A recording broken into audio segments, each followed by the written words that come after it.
And here I thought Dumbo was an elephant. GDN Online reports that a newborn goat in Pakistan could be named the world record holder for the longest ears on a goat. The 2-week-old Nubian breed named Simba has ears that measure to almost 19 inches in length. The ears are so long that they drag on the floor and cause the little goat to trip while walking. Simba's owner, Mohammed Hassan Narejo, says that Simba is in good health, and he hopes that the goat will become a Guinness World Record holder when she reaches her full size.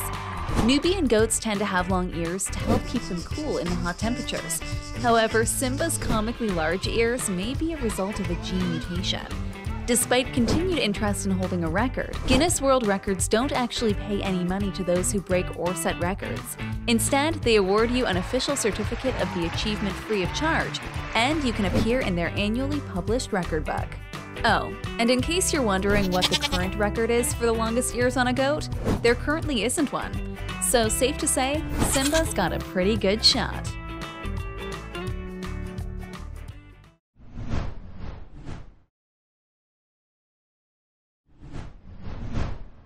Now this goat is definitely, the goat.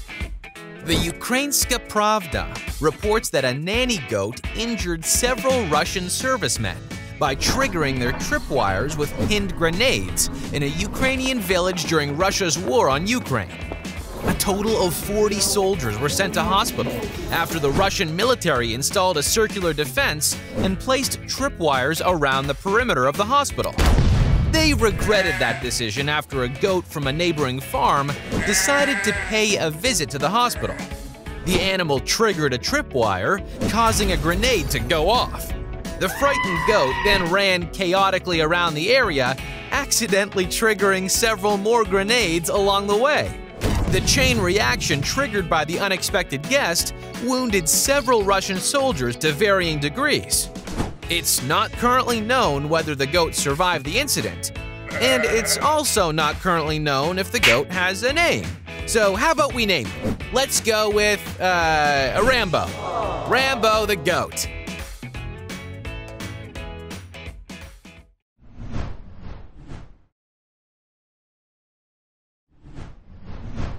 This one could have been a real sticky situation.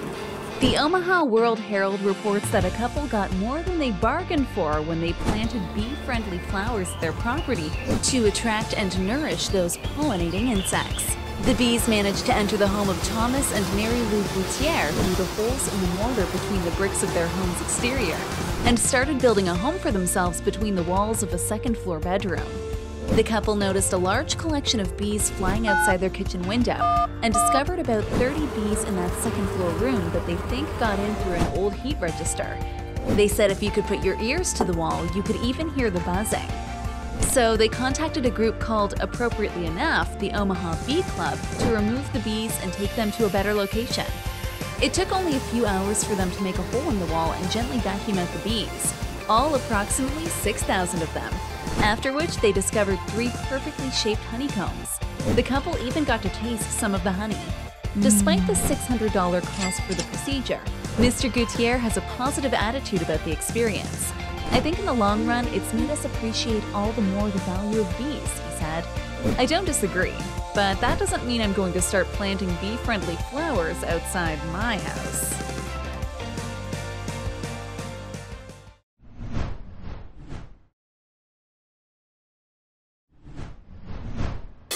Here's one you don't hear every day. A hotel in Hermosa Beach, California has hired a professional falconer to come in with a trained hawk twice a week.